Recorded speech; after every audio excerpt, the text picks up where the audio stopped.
पढ़ने की सोच रखने वाला लड़का। सुनील, बेटा सुनील कहाँ है?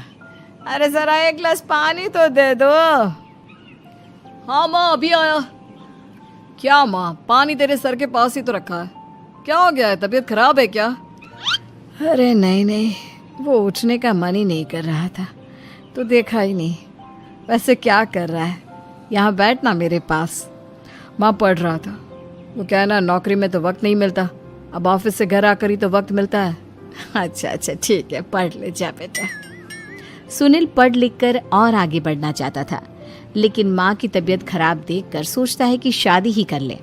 कब तक माँ का ख्याल वो अकेले रख पाएगा? तो एक दिन, माँ ये ममता है, मैंने इससे शादी कर ली है। तुम्हारी तबीयत भी ठीक नहीं रहती तो मैंने सोचा शादी कर लेता हूँ। घर संभालने वाली और तुम्हें संभालने वाली कोई आ जाएगी तो अच्छा रहेगा।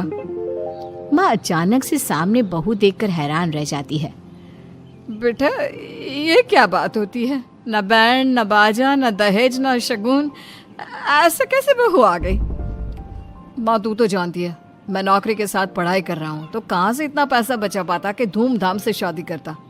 वैसे भी माँ, लोग तो आकर खाकर निकल जाएंगे, इसलिए बस वैसे ही। माँ जी, मैं आपका ख्याल रखूंगी। वैसे भी ये आगे की पढ़ाई कर रहे हैं, अच्छा कुछ कर गए तो सबके दिन फिर से अच्छे आ जाएंगे। सास को ममता की बात ठीक तो लगती है, लेकिन मन में कहीं ना कहीं लगता है कि कहीं बहू बेटे को लेकर फुर्र ना हो जाए और फिर तो वो रह जाएगी अकेली। बेटा देख, मेरा जो कुछ भी है वो सुनील ही है, और सुनील का भी अब इस दुनिया में मैं ही हूँ और कोई नहीं। क्या सुनील? बिल्कुल माँ, लेकिन आज से ममता भी मेरे जीवन का अहम हिस्सा है, जैसे तू है। सास को बड़ा बुरा लगता है कि उसकी सल्तनत में कोई और हिस्सेदार कैसे हो सकता है। कैसे कोई और उसके 30 साल के बेटे की जिंदगी में अचानक से आकर बराबर का हिस्सेदार बन सकता है। देख बहू, मैं भले थोड़ा बीमार रहती हूँ, लेकिन इसका मतलब यह नहीं कि घर की चीजों में मेरा कंट्रोल खत्म हो गया है। मैं आज भी इस घर की रानी हूँ, समझी? बेटा सोचता है कि ये माँ को अचानक से क्या हो गया। कल तक जो माँ कहती थी कि जिंदगी का कोई भरोसा नहीं, वो अचानक से जंग के मैदान की झांसी की रानी कैसे बन गई? माँ क्या हो गया है? सब ठीक है ना? अचानक कैसी बात कर रही हो? ममता का आज पहला दिन है, स्वागत करो उसका। आसपास की आंटियों को बुलाओ, नई दुल्हन की मुंह दिखाए करवाओ। खैर, सास होने का फर्ज निभाती है और बाद में एक सहेली के साथ बाहर निकल जाती है। क्यों री बताया नहीं कि बेटे का ब्याह कर रही हो? वैसे तो सारा दिन हम ही में घुसी रहती हो। अरे मुझे भी तो अभी पता चला, यूं अचानक सर पर लेकर आ गया। कहता है बहू है माँ तुम्हारी, अब इसको भी इतना ही मैं प्यार करता हूँ जितना तुझे करता हूँ। लो जी, ये क्या बात होगी? क्यों इतना प्यार करता है? अरे माँ का प्यार तो ज्यादा होता है। अब उसको तो कोई दूसरा पति मिल सकता है, लेकिन तुम ही बताओ, क्या माँ की ममता किसी और की हो सकती है? ना जी ना, बेटे को समझाओ ये बात। अरे क्या समझाऊं, मुझे तो खुद ही समझ में नहीं आ रहा कि क्या हो रहा है। जो बेटा कल तक माँ माँ करता था, अचानक से बीवी बीवी का राग आलाप रहा है। देखा, उसकी बीवी ना सुंदर और जवान है। सुंदरता के आगे तो एक से एक नहीं टिके, तो तेरा बेटा किस खेत की मूली है? सास को भी समझ में आ जाता है कि बहू की सुंदरता के आगे माँ का प्यार किसी काम का नहीं। उधर बीवी, ए जी, अम्मा जी सहेलियों को छोड़ने गई थी, अभी तक आई नहीं, हम देख आए क्या? अरे रहने दो ना, आ जाएंगी। कहाँ जाएगी, उनकी आदत है, एक बार जाती है तो पूरी पंचायत खत्म करके ही आती है। अच्छा ही है, खाना वाना खा कर गई होगी। छोड़ो ना, घूमेगी तो खाना पचेगा, नहीं तो ऐसे ही खाट पकड़ लेगी। बहू भी शांत हो जाती है। उधर सास सोचती है कि आज थोड़ा देर से ही घर जाती हूँ, जब बेटा परेशान होकर ढूंढेगा तब मजा आएगा। बीवी को खुद ही पता चल जाएगा कि माँ के आगे उसकी दाल नहीं गलेगी। लेकिन वहीं दूसरी ओर घर पर, ए जी, माँ जी अभी भी नहीं आई, हमको तो घबराहट हो रही है कि क्या करें, जाकर पता करें किसी के घर। अच्छा, कहाँ जाओगी ये भी बता दो। पहला दिन है तुम्हारा इस घर में और एक ही दिन में मोहल्ला छानोगी क्या? हाँ, तो आप भी तो नहीं जा रहे हैं ना, हमको फिक्र हो रही है। अरे यार, ये रोज का है अम्मा का, खाओ और सो जाओ। बस फिर क्या था, बेटा बहू खाना खाते हैं और कमरे में सोने चले जाते हैं। उधर जब सास को कोई देखने नहीं आता तो वो हार कर घर आ जाती है, जहाँ वो देखती है कि सारे घर की लाइट्स बंद है। सास को गुस्सा आता है। बहू, ममता बहू कहाँ हो? लेकिन सारे दिन की थकी बहू को ऐसी नींद आती है जैसे किसी ने भांग की गोली खिला दी हो। वो तो नहीं उठती। उठकर आ जाता है बेटा। क्या बात है अम्मा, काहे चिल्ला रही हो? अरे सो जाओ ना, सुबह की थकी है बहू, वो सो रही है। जोर से बोलोगी तो नींद खुल जाएगी उसकी।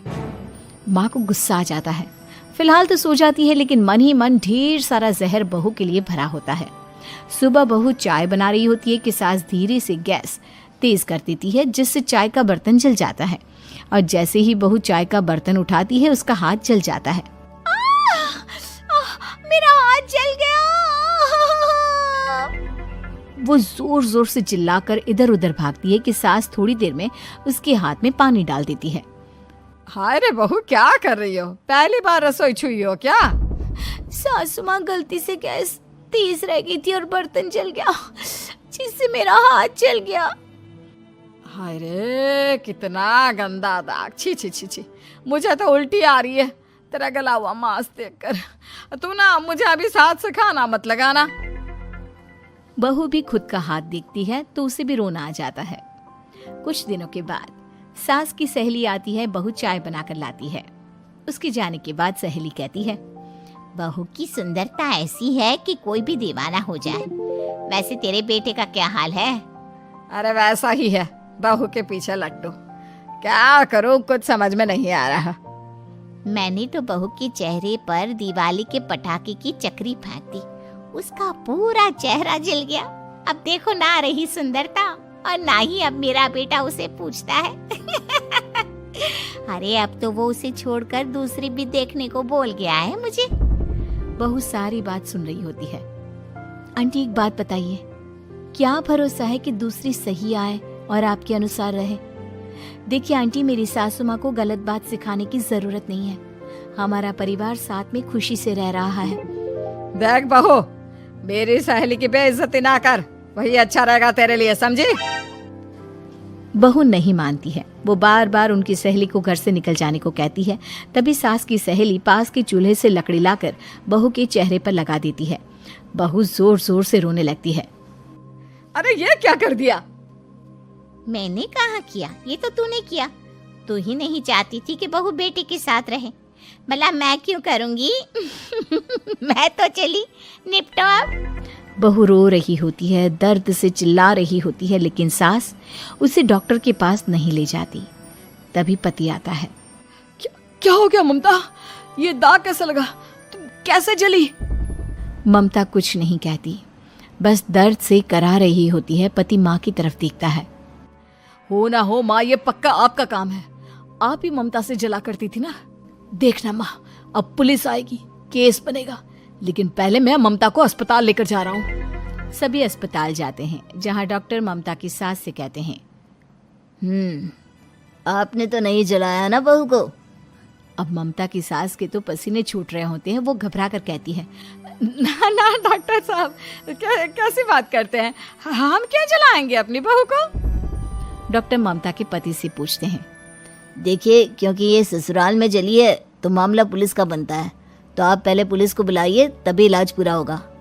सास डर जाती है कि अब तो बच्ची जिंदगी जेल में ही रहना होगा।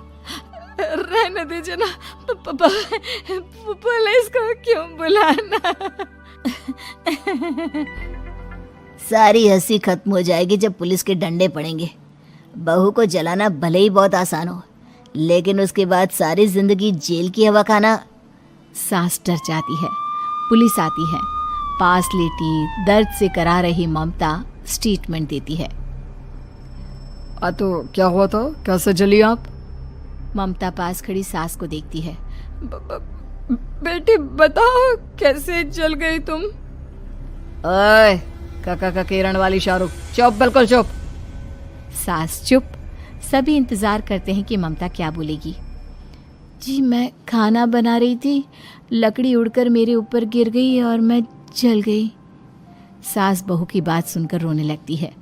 देखा माँ, कितनी समझदार है ममता। ये चाहती तो हाँ बेटा, ये चाहती तो मैं आज जेल में होती। मुझे माफ कर दे, मैं आगे से